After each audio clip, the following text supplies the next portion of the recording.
السلام عليكم ورحمة الله وبركاته. ازيكم يا حبايب قلبي؟ يا رب تكونوا بصحة وعافية دايما بخير ان شاء الله. النهارده جايبه لكم فيديو جميل جدا لأطفالنا الحلوين.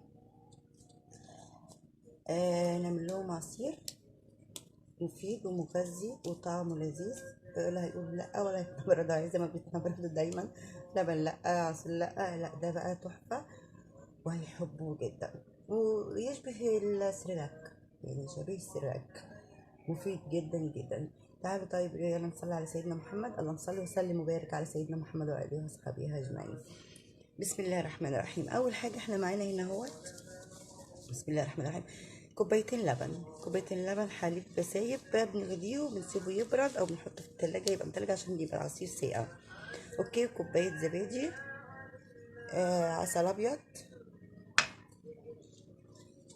كيس فانيليا. تمام.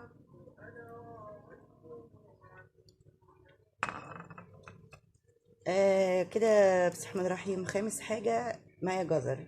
الجزر دوت طبعا بقشره وبنضفه وبسلقه وباخده بالمية بتاعته، عشان المية لو فضل المية فيها ناخد المية معايا، عشان المية دي الفوائد كلها نزلت فيه بتاعت الجزر. تمام.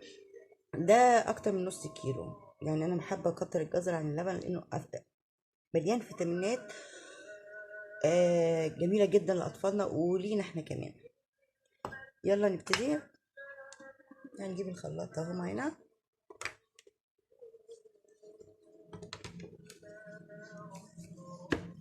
بسم الله الرحمن الرحيم. هنحط اول حاجه هو الجزر مسلوق بالميه بتاعته. الميه بتاعته دي مليانه فيتامينات. تمام. عايزين تقللوا تكتروا دي حاجه راجعه لكم براحتكم، مفيش اي مشكله.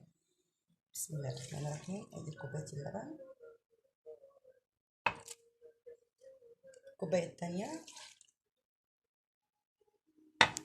تمام كده، سهل ولذيذ وطعمه جميل جدا، وعلى فكره مفيد لينا احنا كمان ككبار، مفيد لينا لانه مليان فيتامين ايه، فيتامين مغذي للبشرة وللشعر وللجسم كله عامة.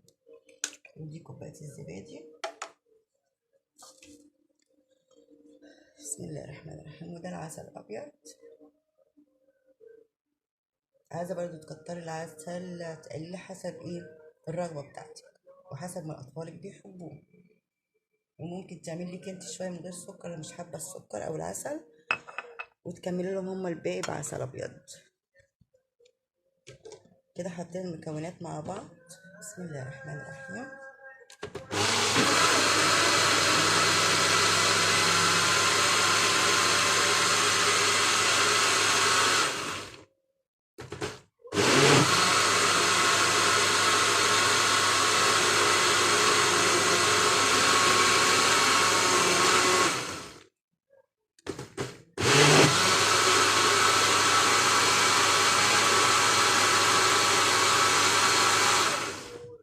تمام كده خلص.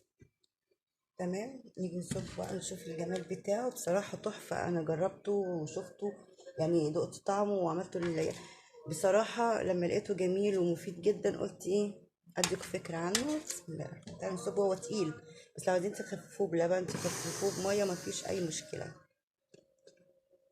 بسم الله الرحمن الرحيم.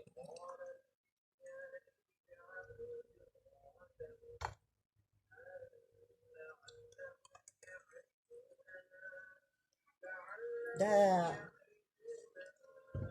شفتوا السريلاك؟ أطعم من السريلاك. شوف احنا بنحب السريلاك. معلش أنا نسيت أحط الفانيليا.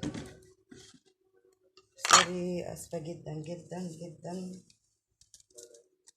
معلش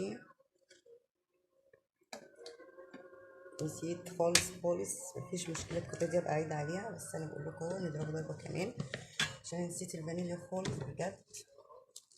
اسفه ليكم.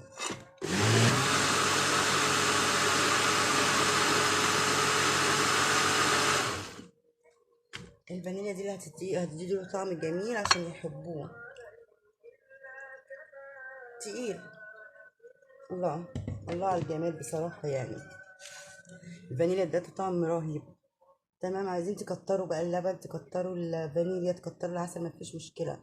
اهم حاجه تكتروا اللبن والجزر، بس اهم حاجه الجزر، احنا مركزين على الجزر عشان هو فيتامين ومش هيرضوا ياكلوه كده هوت، لان من غير عصير مش هيبقى لطيف. اوكي، ده مليان فيتامينات، اللبن مع الجزر مع العسل لا غنى عنه بصراحه. اوكي، وممكن برضو مفيد ليكوا لو عايزين تعملوا لكم الاول من غير سكر وبعدين تكملوا بالعسل للاطفال، اوكي مفيش مشكله، مغذي ليكوا برضو. فانا جبت لكم المعلومه دي، عصير تحفه تحفه بجد من الاخر لاطفالنا الحلوين، وربنا يحفظ ويخلي ولينا احنا كمان. اتمنى يكون عجبكم، وان شاء الله تكتبوا لي في التعليقات ايه رايكم من طعمه، هو احلى من السراك، بس شوفوا طعم طبعا العسل حسب ما بتحبوا الرغبه، تكتروا فيه تقللوا براحتكم، وقولوا لي طعمه واكتبوا لي في التعليقات. وما تنسونيش بتعليقاتكم الحلوه وتفعيل الجرس والاشتراك، ودعموني دايما، وربنا ما يحرمني منكم ولا طلتكم عليا ونوركم، يا رب دايما ان شاء الله. اخليكم في حفظ الله ورعايته، الفيديو بالليل ان شاء الله. السلام عليكم ورحمة الله وبركاته.